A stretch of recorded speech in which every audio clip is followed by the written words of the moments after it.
it's going to weed out a lot of people that really, really need it that aren't going to be able to qualify. Now, another item to mention is that the lenders that are holding these notes also got to qualify in certain aspects. Not so much even your credit score, and not that you're late. Then they also got to look at your income. If your income still qualifies you for that note, or if it doesn't, they already have the note. They hold the note and service the note. So they're in a position where, do we just keep it or do we refinance it? And if they decide to refinance it, they got to qualify to the outline of the plan, which already excludes half their clients. So it's a very broad plan. It's not. They haven't streamlined it yet, but I think it's a good step moving forward.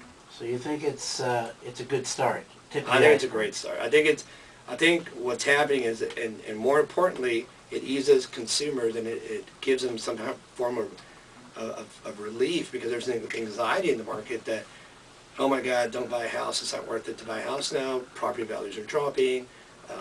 But everyone's missing the big picture of interest rates. Interest rates are so low right now that I'm surprised that more people aren't taking advantage of them, especially in the refinancing market right now. But the bottom line, the reality is, real estate is a very good investment. It's a solid investment. And with rates so low, it's a fantastic time to buy.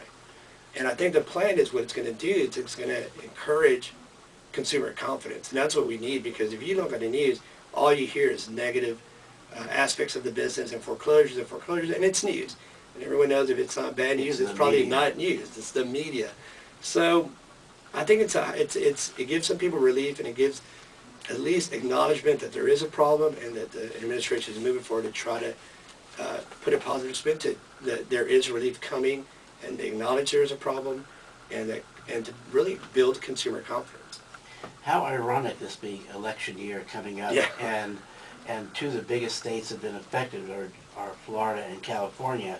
You don't think that figured in the plan, did you? That is a top story on every political candidate right now. That's on their platform, and that's one of the big issues that's facing it. Now, you mentioned Florida. If you think, well, not think about it, the fact of the matter is, in the U.S., Houston, or Texas in general, is the best place to be in the housing market right now. We're taking the least brunt of it. We're slowly feeling what Florida and California have felt over the last few years. Now it's making a lot of headway, because their numbers are really the ones that are affecting the market. And Texas, it's still, you have annual increases. They're not as much as they used to be, but typically about 4% a year is what your property values will increase. So we're in a great position here in Texas, because you have such a diverse economy. You have the med center, you have oil and gas. So we're not streamlined to one economy that's going to go down with the nation. But ultimately, Texas is probably, Houston more so, it's probably the best place to buy real estate anywhere else in the nation. And more importantly, to be able to get something financed. I know a lot of, I mentioned this on previous shows, that people still driving up to homes for sale and calling the listing agent and saying, yeah, never mind me seeing the house, can you get me a loan? Yeah, I mean, see, what's happening right now is what we call a cleansing of the industry. And it's cyclical. It's happened 10, 15 years ago, and it's going to happen again. And the market will come back just like it always does. But what's happening now is basically a cleansing of the industry. Back in 2000, 2002, I mean, if you had a pulse, you could get a loan. That's how easy it was. And you had subprime loans. They're all gone. That market is pretty much out of there. So what's happening now is you're seeing the companies that are still in business, which a lot of them aren't anymore. There's a lot of companies that are in business, and those are the ones that are going to succeed, and those are the ones that should succeed, because you'll find out that those are the companies that are experienced, knowledgeable, and the key to what I think to move forward is education. You have to educate your loan officers. You have to educate realtors. You have to educate, more importantly, the consumer, because I think what happened is, you put these people on adjustable rate mortgages. They think they can afford it. Clean your credit in 2 years, and you'll be out of it. We'll refinance you. But when you purchase a house, there's a lot of other items that you forget to count, like electric bill, gas bill, Drapes and curtains. Yeah, washer and dryer, curtains, freezer. You name it, it adds up. And then guess what? You forget about your payment. Forget about the refinance. Oh, it'll work its way out. Then all of a sudden your payment starts to adjust, and you're in trouble.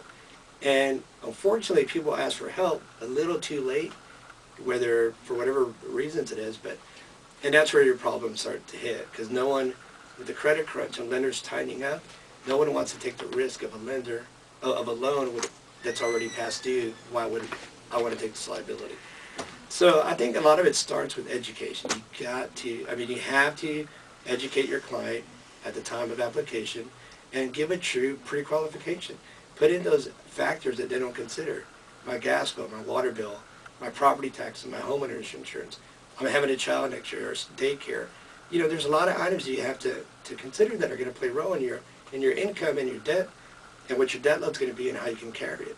So I think you have to educate. You owe it to your consumer to educate them on what their true buying power really is. What if I was one of those people got into one of those adjustable rate mortgages, having a tough time, and I'm one of those millions who are not included in the plan? Let's say the plan goes in pretty much as is. Now we know it needs Right. some doctoring, but what if I am one of those and I've been late on my first couple of payments and I'm having a tough time? But what would you suggest? The best thing to do is not wait and not ignore it. The more you ignore it, it doesn't go away. It's still going to be there. What I would suggest is you call your lender and you tell them, this is my situation, this is a problem I'm having, how do I get around it, how can I fix it, I need your help.